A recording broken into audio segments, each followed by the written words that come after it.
ये तो लग रहा है कि हमारे साथ अपमान है, क्योंकि शायद आप लोगों को पता नहीं होगा, किसी को पता नहीं होगा कि मेरा ससुराल जमुई में ही है। और सबसे बड़ी बात ये कि ससुराल जमुई के कईयार एक जगह वहाँ है। मैं एकमात्र ऐसा वर हूँ जो अपनी ससुराल में कभी नहीं गया शादी के समय। जरा दिल से बोलिए भारत माता की जय।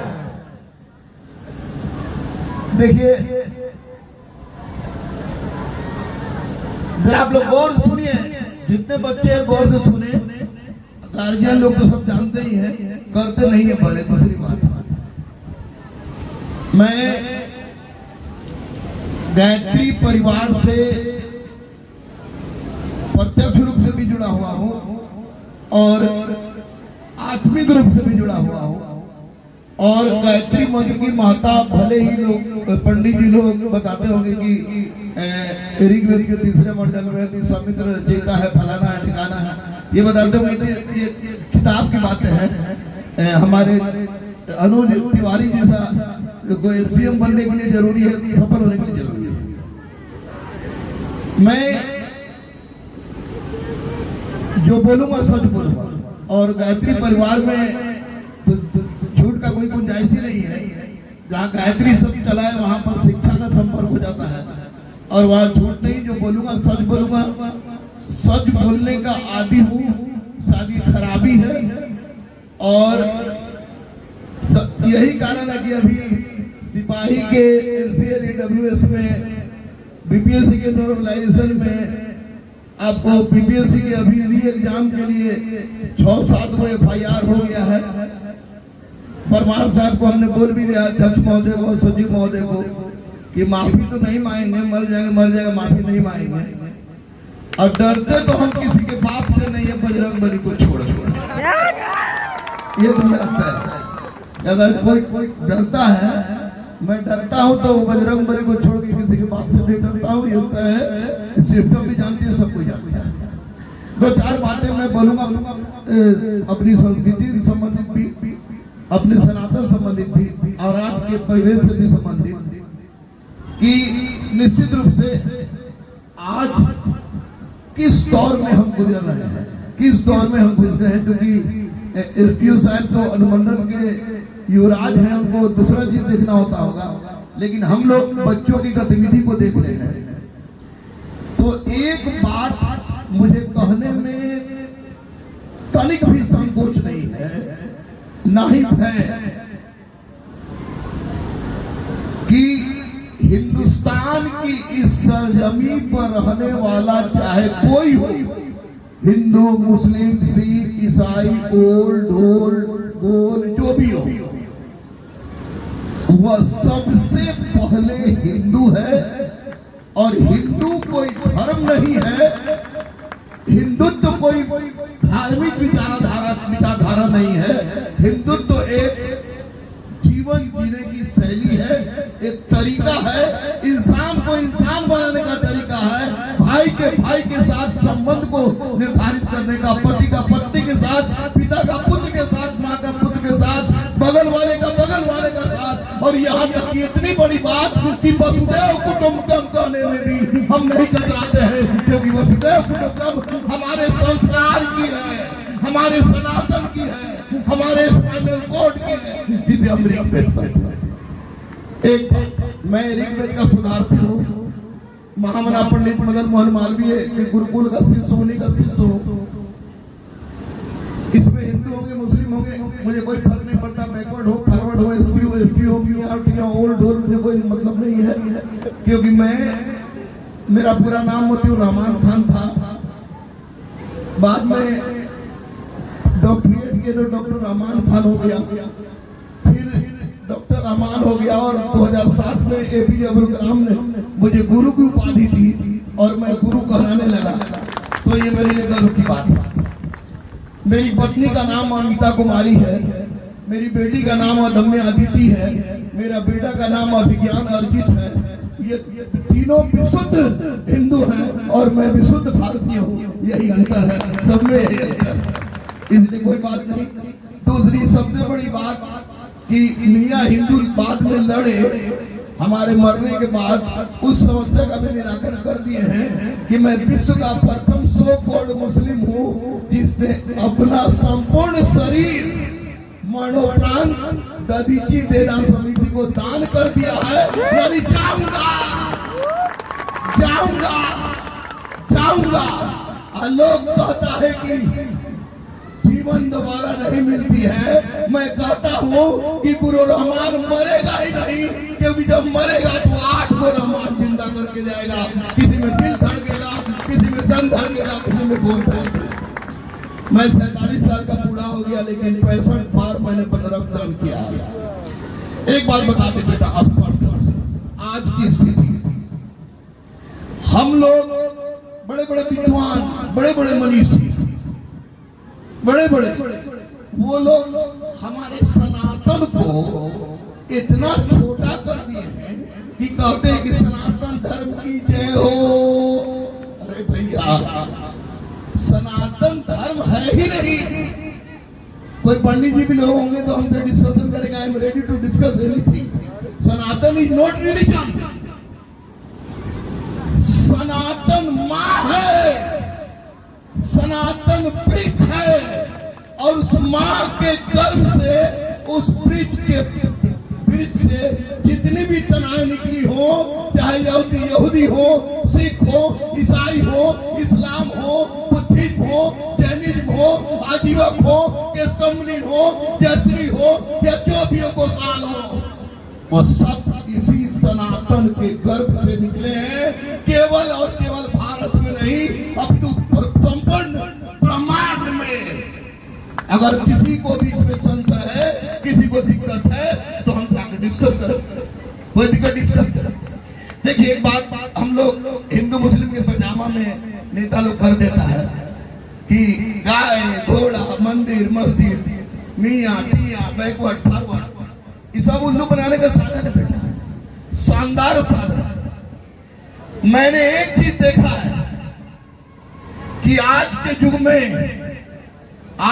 युग में अगर कोई बेटी या बेटा, बेटी लोग के लिए तो आपके माननीय मुख्यमंत्री अभी तो इतना किए हैं कि अगर आप लोग की नौकरी नहीं होती है तो पटना में आइएगा, 40 नंबर पाया है गाय घाट को, कूद के ध्यान दे दीजिएगा, ऐसा कीजिएगा मत।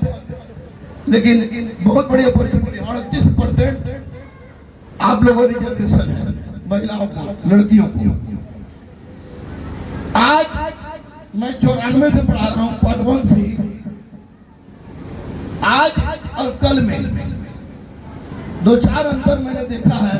उस अंतर को अगर गार्जियन समझ जाए और बच्चों पर अवतरित कर दे तो आज कोई बच्चा बिगड़ेगा नहीं।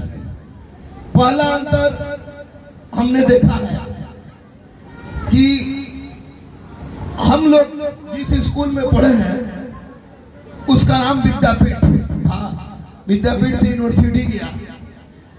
प्रारंभिक स्तर में हम लोग बोरा लेके जाते थे, आप लोग बोरा लेके जाते होंगे या नहीं जाते होंगे। बोरा, स्लेट, पेंसिल, पॉकेट में चूड़ा। सीट लूटने के लिए हमेशा मार होती थी बोरा से, सिलेट से। सिलेट टूटता था स्कूल में, हम लोग का शरीर टूटता था सलाखन में। आज उस समय देखते थे कि दूर से तिवारी जी आ रहे हैं, सियाराम यादव आ रहे हैं। बाप रे, लगता था टिकिया उड़ाना बैठ के, इतना शरीफ की दुनिया में कोई ऐसा शरीफ लड़का नहीं। एलपीओ साहब है, बहुत बड़ा पदाधिकारी है। शिक्षा व्यवस्था, सरकारी शिक्षा व्यवस्था ध्वस्त हो गई है, ध्वस्त हो गई है। तिवारी अगर अपने औकात में आके एसडीएम गिरी करने लगे तो 5000 फोन डेली इनके फोन पर आएगा। राइट और रॉन्ग? सर ऐसे, सर ऐसे, सर वैसे, सर वैसे। एक बात याद रखिएगा बेटा, कि शिक्षा में हमारी जो शिक्षा ध्वस्त हो गई है, उसी कारण है कि कोचिंग प्राइवेट स्कूल का इतना तेजी से पनपा है कि मत कहिए। एक स्टूडेंट से मेडिकल का तैयारी करना हो तो 2,53,000 फीस लेता है, तो बताइए। शिक्षा को सुधारना होगा, और शिक्षा को सुधारने के लिए हर बच्चा को हर क्लास में पहला चैप्टर बताना होगा कि भारत क्या है, सनातन क्या है, चाहे मेडिकल का हो, इंजीनियरिंग का हो, आईएएस का हो, बीपीएससी का हो, दरोगा का हो, सिपाही का हो, कबर खोदने वाला का हो, उसको कम से कम भारत के बारे में जानकारी होनी चाहिए, सनातन के बारे में जानकारी होनी चाहिए। जात धर्म भाड़ में जाए, उससे उसकी जानकारी नहीं होनी चाहिए। एक बात। दूसरी बात भी मैं बताऊंगा, फारवर्ड भी इसमें बहुत लोगों में, मैं भी फारवर्ड हूँ, मेरी पत्नी भी फारवर्ड है। सो कॉल्ड कलम कभी किसी के बाप की बपौती हुआ करती थी। Right right right, forward backward सब बोलिएगा, कोई दिक्कत नहीं, सही बोल रहे हैं। कलम कभी किसी के बाप की बपौती हुआ करती थी, आज कलम किसी के बाप की बपौती नहीं है। अगर कलम किसी के बाप की बपौती नहीं है, और कलम ही तकदीर बदलती है, कलम ही तस्वीर बदलती है, कलम ही झोपड़ी को महलों में परिवर्तित करती है, कलम ही समाज के में असर दिलाती है, कलम ही प्रतिष्ठा दिलाती है, कलम ही उस योग बनाती है कि अपने परिवार, अपने समाज, अपने राज्य और अपने देश के हित की, देश की रक्षा करो। भारत माँ के लिए चाहते हो तो फिर कलम क्यों नहीं? फिर कलम उठाने में शर्म क्यों शर्म? कलम उठाने में शर्म, कलम उठाइए। हम अपनी बात बता रहे हैं। हम लोग जब रोते थे बचपन में, ताड़ का नाम सुने हो ना? ताड़ का पंखा होता था, तो मैया हम लोग की तड़वा का पंखा पलट के चट चट 5-6 चटका मारती थी और रोते हुए भाग जाते थे हम लोग। आज जब बच्चा रोता है तो माँ फट से निकाल के मोबाइल दे देती है, लो बेटा। गलत बोले कि सही बोले? अगर गलत बोले तो बोलिए। हम लोग रोते थे तो लात खाते थे कि आओ बढ़िया से रोके चुप हो जाओ, और आज बच्चा रोता है तो तरह से मोबाइल देता है। ये मोबाइल कैंसर है, कोरोना से भयानक बीमारी है, कोरोना से भयानक बीमारी है। मोबाइल में हमेशा अच्छी चीजें नहीं रहता है, अनचाहे भी खराबे चीजें आती है, और मानव मस्तिष्क बदलता है, परिवर्तन होता है। ये तो अकाट्य शब्द है, इसलिए उससे बचिएगा। और मोबाइल का सबसे घिनौना प्रभाव यह पड़ा है कि जब मोबाइल का यूज नहीं था तो बच्चा कम से कम शाम में फील्ड में जाके 2 घंटा जरूर अपना व्यतीत करता था, और जब फील्ड में जाता था तो शरीर का विकास होता था। हमारे विवेकानंद ही तो कहते हैं कि स्वस्थ शरीर स्वस्थ मन, जब स्वस्थ शरीर और स्वस्थ मन तो स्वस्थ शिक्षा अपने आप होगा, और जब स्वस्थ शिक्षा होगा तो भारत माता के लिए मरने के लिए कौन नहीं तैयार होगा। इसलिए खेल से भी दूरी बनी है।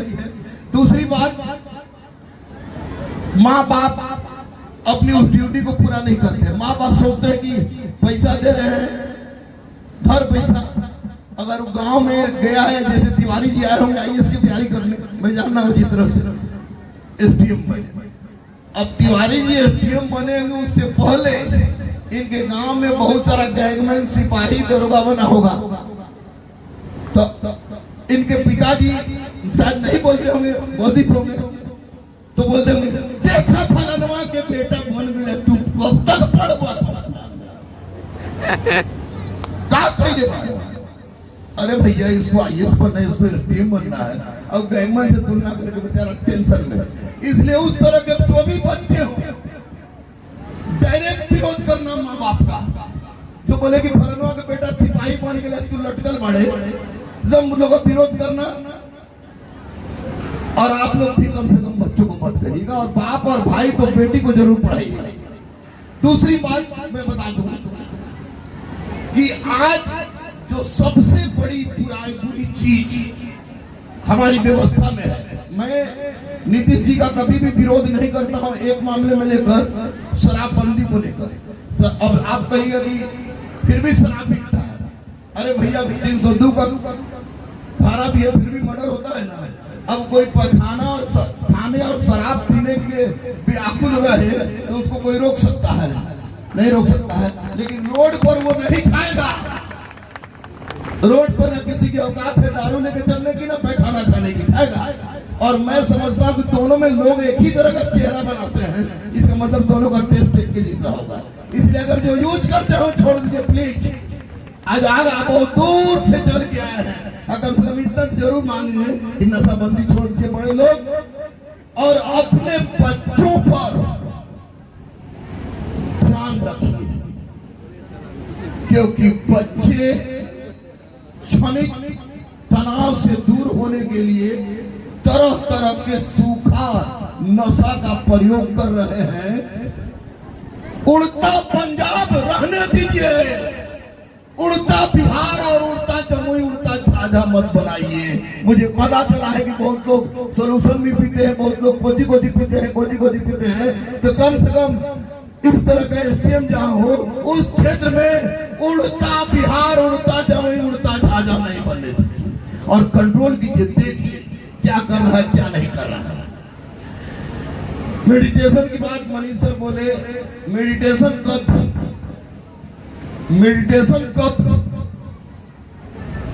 मेडिटेशन और योग उसी समय होता है जब किसी इंसान में कुछ चाहने की चाहत होती है। अगर चाहत होगी तो मेडिटेशन भी होने लगेगा, योग भी होने लगेगा। एक छोटी सी कहानी बता रहे हैं अपने जमाने के सिनेमा का, हम लोग के बाप के जमाने का, लेकिन अच्छा लगा था। लैला मजनू देखे आप लोग? लैला मजनू देखे हैं? कोई पत्थर से ना मारे मेरे दीवाने को। तो देखिए क्या है आपका उद्देश्य, पढ़ाई के प्रति क्या प्रेम होना चाहिए, वही देखिए आप प्रेम। उसमें मजनू का ओरिजिनल नाम है कैस। वो उसको रेगिस्तान में दौड़ा, लैला लैला लैला लैला लैला करके लड़खड़ा रहा है, और उधर से उसकी हीरोइन आ रही है, उसके हाजिर है मोहब्बत की सजा पाने को, कोई पत्थर से ना मारे मेरे दीवाने वाले। गाना चल रहा है, दम लुक चल रहा है, और उसी बीच में मजनू एक व्यक्ति ने वहां मौलाना बोले, मजदूर बदमाश हो रहा है, इधर तुम देखा नहीं कि हम अल्लाह की इबादत में थे और तुम हमारे सामने से गुजर गया? तो बोला मजनू, मौलाना साहब माफ कीजिएगा, हम तो लैला की चाह में इतना पागल थे कि हमको पता ही नहीं चला कि कौन कहाँ बैठा है, और आप अल्लाह की इबादत में थे और आपको पता चल गया कि मजनू पार कर गया है। लैला लैला लैला। इस तरह का डेडिकेशन, इस तरह का त्याग, जब हम मैट्रिक दिए थे 93 में, तो उस समय आपको आया था 5 लाख लड़के फॉर्म भरे थे, और अभी देखिए टीवी पे दिखा रहा था 23 लाख लड़के फॉर्म भरे हैं। तो पढ़ाई बहुत से इसलिए शुरू होता है क्योंकि पढ़ाई का मतलब ही होता है पागलपन, और पागलपन किस चीज में आता है?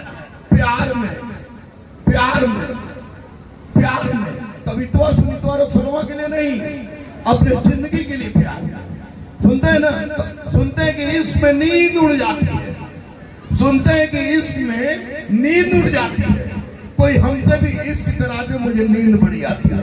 एक बार अपनी जिंदगी के साथ, पढ़ाई के साथ इश्क कीजिए, और याद रखिएगा ये टीवी, मोबाइल, चकचुक, ये सब जो है यह चंद क्षणों का है।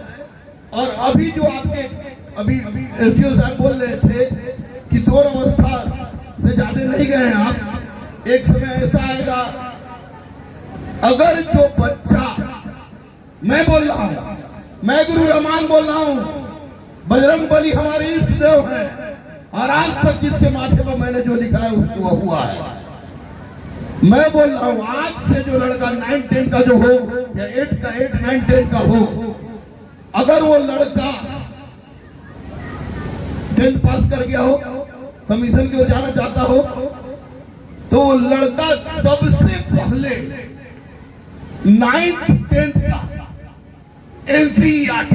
एनसीईआरटी और एससीईआरटी कई किताब पढ़ने पागलपन के हद तक 1 साल में खत्म हो जाएगा दोनों।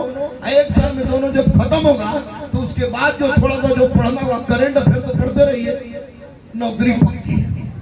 मैंने ताड़ी बेचने वाले के बच्चा को, मैंने सब्जी ढोने वाले के बच्चा को, मैंने मजदूर के बच्चा को, मैंने घाट पर के बच्चा को, मैंने हाथ मीनू कुमारी झा का नाम सुने होंगे, 89 रैंक था यूपीएससी में, अभी कमांडेंट में डीआईजी है, तो ये बीपीएमपी में डीआईजी है।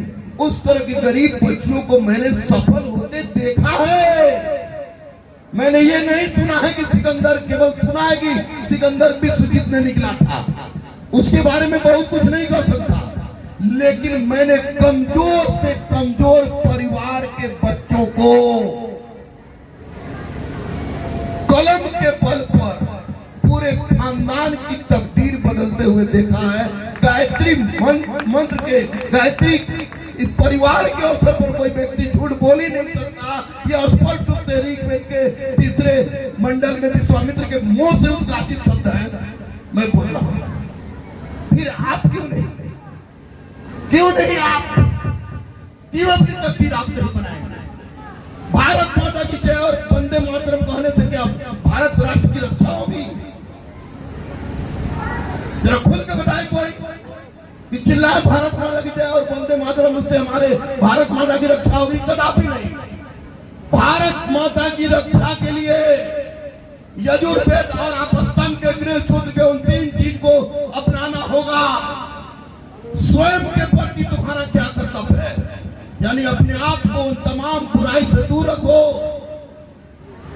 परिवार के प्रति तुम्हारा क्या कर्तव्य है, समाज के प्रति तुम्हारा क्या कर्तव्य है, और चौथा मैं जोड़ रहा हूं कि राष्ट्र के प्रति तुम्हारा क्या कर्तव्य है, राष्ट्र के प्रति क्या कर्तव्य है। और क्या गांजा पी के, क्या सूखा नशा खा के, क्या नशाखोरी करके, क्या लफुआगिरी करके, क्या संस्कारहीन बन के हम भारत माता की सेवा कर सकते हैं? कभी नहीं। जब नहीं कर सकते हैं तो ठानिए, रखिए मन में वचन कि हम वही हैं जिसने वसुदेव कुटुंबकम सिखाया, हम वही हैं जिसने निरोग रहने की बात सिखाई।